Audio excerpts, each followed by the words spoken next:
Okay, welcome again to 12th Political Science class and good morning to you. Good morning to all of you again.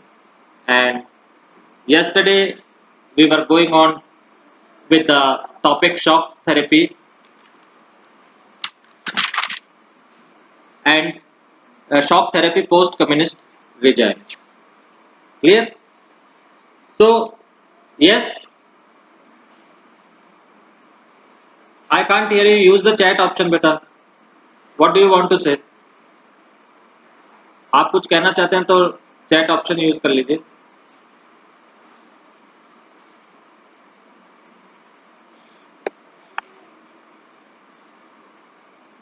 Okay, ये पढ़ रहे थे अपन और we were on the last paragraph of shock therapy. Shock therapy also involved a drastic change in the external orientation of these economies. Orientation means नीति या policies. ठीक है, तो shock therapy also involved a drastic change in the external orientation of these economies. Development was now envisaged through more trade, and thus a sudden and complete switch to free trade was considered essential. The free trade regime and foreign direct investment (FDI) were to be the main engines of change.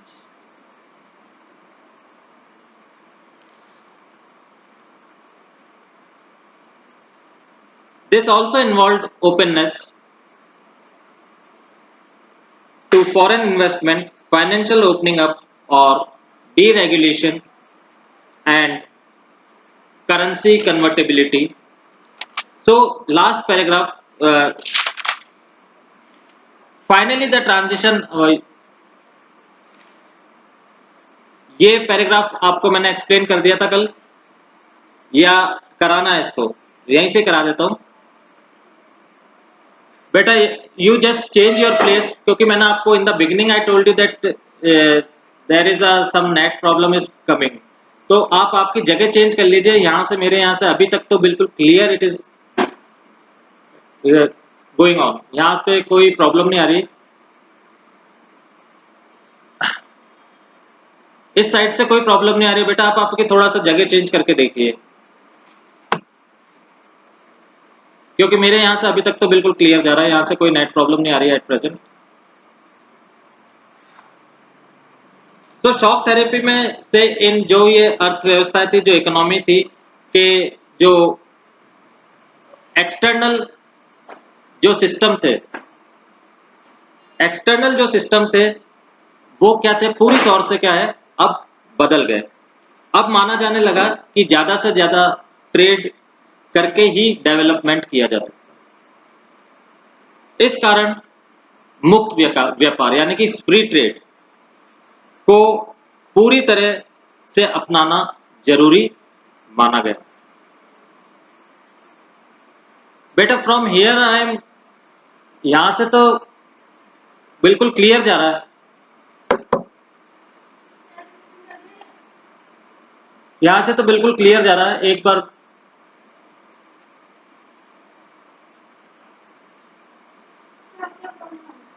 Mic की Audible share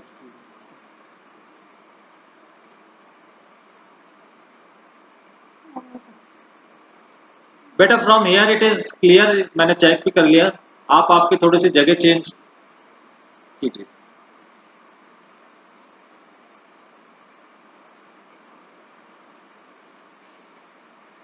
तो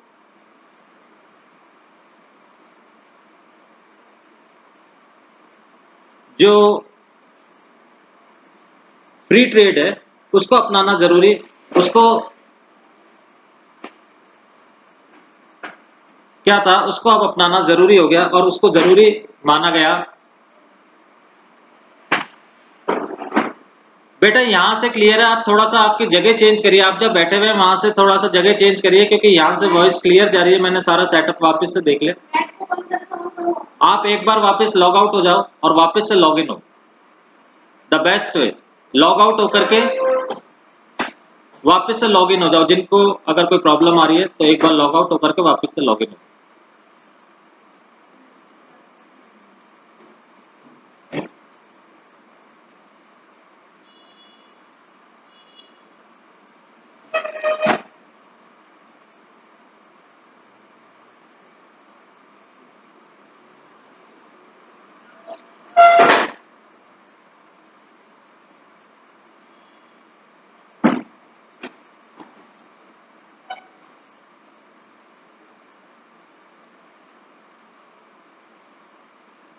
So I was explaining this paragraph. मैं वापस से इस paragraph को explain करना start करता हूँ। शॉक थेरेपी जो थी, या शॉक थेरेपी से ये जो इकोनॉमीज थी, इन इकोनॉमीज में जो एक्सटर्नल सिस्टम थे वो क्या थे, उन एक्सटर्नल सिस्टम की तरफ इन इकोनॉमीज के क्या है का आकर्षण बढ़ने लगा। और वो सिस्टम क्या थे, अब माना जाने लगा कि ज्यादा से ज्यादा ट्रेड करके ही डेवलपमेंट किया जा सकता है। इस कारण फ्री ट्रेड को पूरी तरह से अपनाना जरूरी माना गया। कैपिटलिस्ट सिस्टम को अपनाने के लिए जो था वो था फाइनेंशियल ओपननेस और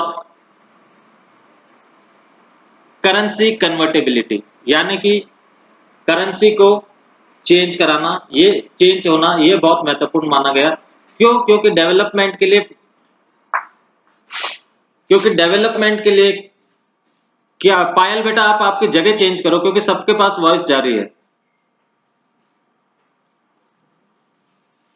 डेवलपमेंट के लिए सबसे इंपॉर्टेंट चीज क्या है,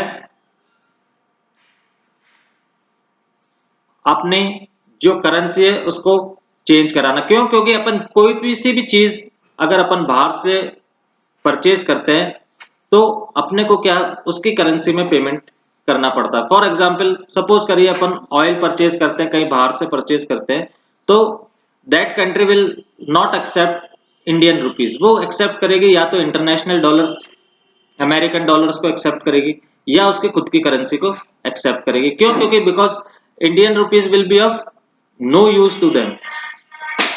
गॉट इट माई पॉइंट? तो करेंसी कन्वर्टेबिलिटी डेवलपमेंट के लिए बहुत ज्यादा इंपॉर्टेंट थी। Clear? You got it? Got it my point? समझ में आ गया?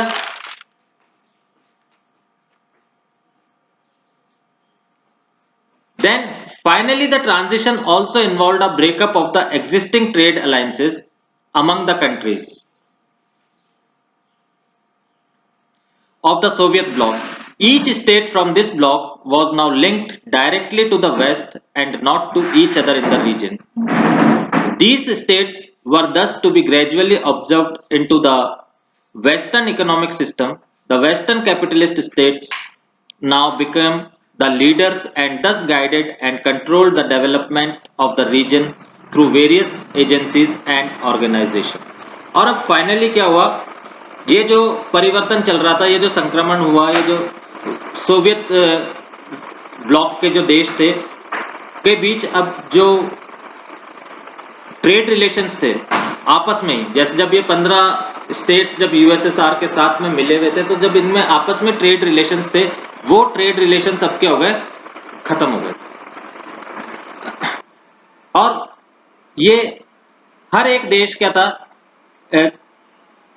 एक दूसरे से जुड़ने की जगह वेस्टर्न कंट्रीज के साथ क्या था, से जोड़ा गया। मतलब हर कंट्रीज क्या चाहती थी, डेवलपमेंट चाहती थी। तो ये आपस में एक दूसरे से जुड़ने के बाद अब इंडिपेंडेंट तो हो गए थे। पहले जब ये इंडिपेंडेंट नहीं थे तो आपस के अंदर सबके अंदर ट्रेड चलती थी।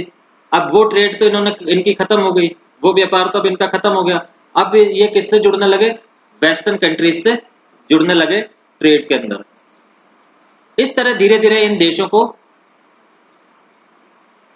क्या हुआ, वेस्टर्नीकरण होना शुरू हो गया। Means gradually observe the western economic system, और धीरे धीरे इन देशों ने क्या अपना लिया, western economic system.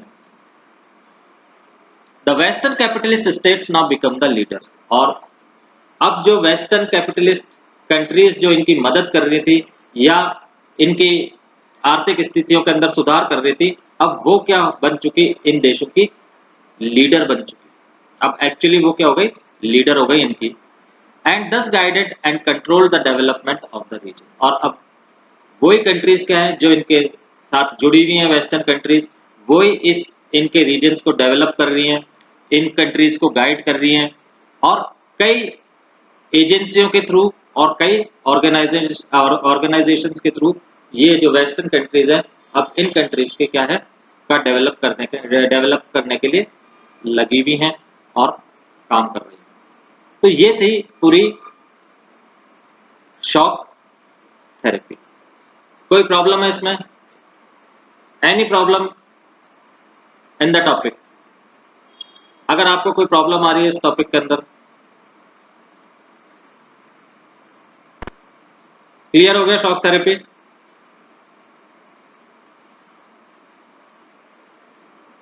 Okay, write down the question. एक ही क्वेश्चन है, आप फटाफट लिख लीजिए इस एक ही क्वेश्चन को, क्योंकि इसी के अंदर सब आ जाएगा। अब शॉक थेरेपी से रिलेटेड कोई भी क्वेश्चन आए तो मैं आपको बता रहा हूं कि आपको क्या लिखना है, और उसी के क्वेश्चन दे रहा हूं। तो आपको question, write down the question, what do you understand by shock therapy? What do you understand by shock therapy? Shock therapy से आप क्या समझते हैं? इस क्वेश्चन को आप लिख लीजिए।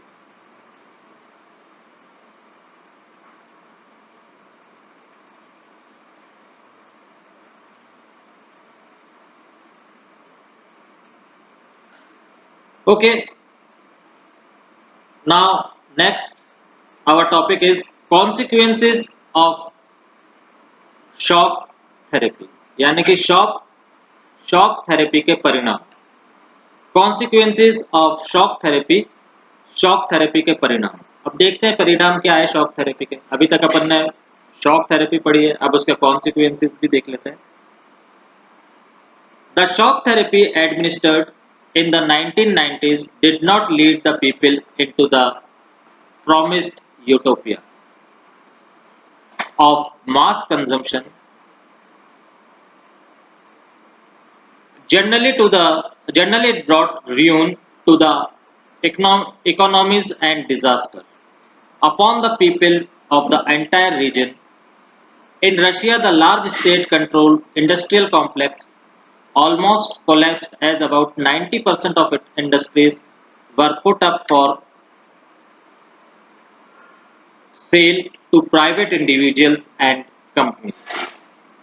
Since the restructuring was carried out through market forces and not by government directed industrial policies, it led to the virtual disappearance of entire industries.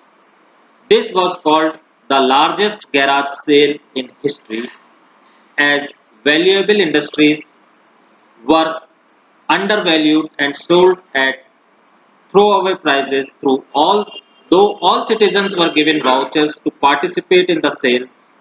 Most citizens sold their vouchers in the black market because they needed the money. तो अब क्या consequences हुए, क्या परिणाम हुए shock therapy के? 1919 में अपनाई गई शॉक थेरेपी जनता के को उपभोग का यानी कि कंज्यूम का जो को आनंद लोग तक नहीं लगी, यानी कि जो शॉक थेरेपी अपनाई गई थी 1990 में, वो जनता को, मतलब जो जनता चाहती थी कि भाई जो चीज़ अपनाई गई है जो डेवलपमेंट के लिए, उससे हमारा फायदा होगा या हमारा डेवलपमेंट होगा, हमारी इनकम होगी, यानी कि जो भी उनकी सोच थी, ये उनको ये शॉक थेरेपी उनको वहां तक नहीं ले जा पाई जिसका उसने वादा किया था। शॉक थेरेपी किसने वादा किया था? शॉक थेरेपी का IMF और वर्ल्ड बैंक। ये शॉक थेरेपी से पूरे एरिया की जो इकोनॉमी थी वो तहस नहस हो गई, पूरी तरह खत्म हो गई उस एरिया की इकोनॉमी, और इस एरिया की जनता को बर्बादी की मार झेलनी पड़ी, और इन एरियाज की जनता को बर्बादी की मार झेलनी पड़ी। इसमें पूरा का पूरा जो स्टेट कंट्रोल्ड इंडस्ट्रीज का जो स्ट्रक्चर था वो क्या था, पूरा का पूरा चरमरा गया या पूरी की पूरी तरह टूट गया। उनको ये समझ में नहीं आ रहा था कि क्या करना, बिल्कुल ही खत्म। लगभग 90% जो इंडस्ट्रीज थी या उद्योग थे वो निजी हाथों या कंपनियों को बेचा गया। अब 90% इंडस्ट्रीज को या तो निजी मीन्स प्राइवेट ओनर्स को दिया गया या प्राइवेट कंपनीज को बेच दिया गया।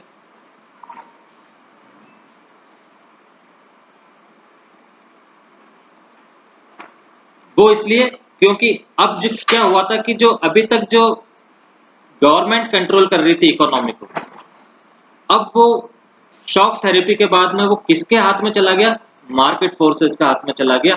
कि अब मार्केट फोर्सेस क्या है, इकोनॉमी को कंट्रोल कर रही थी, जो बल्कि वो चीज कंट्रोल नहीं कर रही थी इकोनॉमी को जो कि पॉलिसीज जो गवर्नमेंट ने बनाई थी देश की इकोनॉमी के लिए, वो देश की इकोनॉमी को कंट्रोल ही नहीं कर पा रही थी।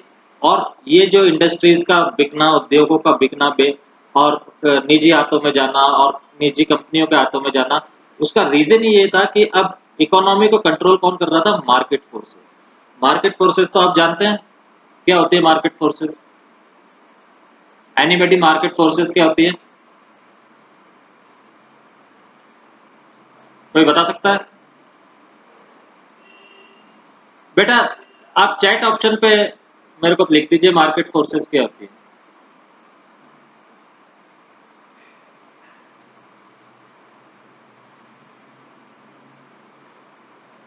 आपने 11th में इकोनॉमिक्स पढ़ी है, 12th में इकोनॉमिक्स पढ़ रहे हैं। अरे market forces demand and supply. भाई मार्केट किसके ऊपर टिका हुआ है, डिमांड के ऊपर और सप्लाई के ऊपर। तो यही मेन मार्केट फोर्सेस होती है, डिमांड और सप्लाई। तो यानी कि अब उस एरिया की इकोनॉमी किसके हाथों में थी, मार्केट फोर्सेस के हाथों में थी। और मार्केट फोर्सेस की ताकतें ही क्या कर रही थी, उस एरिया की इकोनॉमी को चला रही थी। और इसीलिए ये जो कदम था, सभी इंडस्ट्रीज को, या और अपन बोले हिंदी में बोलते तो सभी उद्योगों को मटियामेट करने वाला साबित हुआ। यानी कि जितने भी उद्योग थे उन सबको क्या कर दिया इसने, मिट्टी में मिला दिया। इसे इतिहास की सबसे बड़ी गैराज सेल कहते हैं। अंडरलाइन कर लो इसको, क्या बोलते हैं इसको, the largest garage sale in history के नाम से जाना जाता है, क्योंकि इंपॉर्टेंट इंडस्ट्रीज की कीमत कम से कम करके आकी गई। और जितनी भी इंपॉर्टेंट इंडस्ट्रीज थी यानी कि महत्वपूर्ण उद्योग थे, उनकी जो कीमत थी वो बहुत कम से कम करके आकी गई। यानी कि अगर बोली लगाई गई उनकी तो कम से कम बोली उनकी लगी, और औने पौने दामों पर उनको बेच दिया गया। यानी कि जब अपन बोलते हैं ना कि छोटे मोटे दामों पे बेच दिया, 2000 की चीज है 10-15 रुपए में बेच दी, पौने पौने दामों में बेच दिया। हालांकि इस महाबिक्री में भाग लेने के लिए सभी नागरिकों को अधिकार पत्र दिए थे, लेकिन अधिकांश नागरिकों ने अपने अधिकार पत्र काला बाजारियों को, ब्लैक मार्केटर्स को सेल कर दिए। क्यों सेल कर दिए, क्योंकि उनको पैसों की जरूरत थी, दे नीड द मनी। इसलिए उन्होंने अपने जो अधिकार पत्र थे, जो वाउचर्स गवर्नमेंट ने उनको दिए थे कि वो चाहे तो वो भी सेल परचेज कर सकते हैं इन इंडस्ट्रीज को, उनके पास भी अधिकार है। तो बट उन्होंने क्या किया, अपने वाउचर्स क्या कर दिए, दूसरे ब्लैक मार्केटर्स को सेल कर दिए, काय के लिए? क्योंकि उनको पैसों की जरूरत। क्लियर हुआ ये paragraph? Got it? Any question?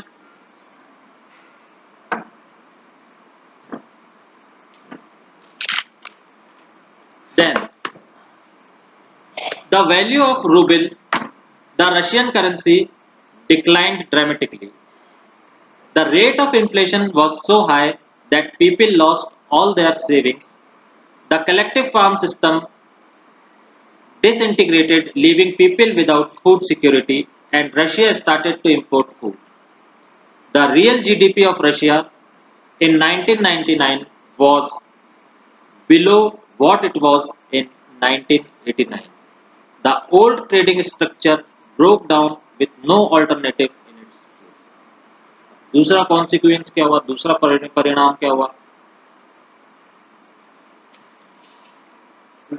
Russia की जो करेंसी है रूबल, उसके अंदर क्या है? गिरावट आई, बहुत जबरदस्त, नाटकीय ढंग से, यानी कि ड्रामेटिकली गिरावट, गिरना, यानी कि नाटकीय ढंग से उसके अंदर उसकी जो वैल्यू थी रूबल थी उसके अंदर बहुत जबरदस्त गिरावट आ गई। आपने पढ़ रखा है, सबने नेशनल इनकम अकाउंटिंग पढ़ा है या पढ़ रहे हैं आप अभी?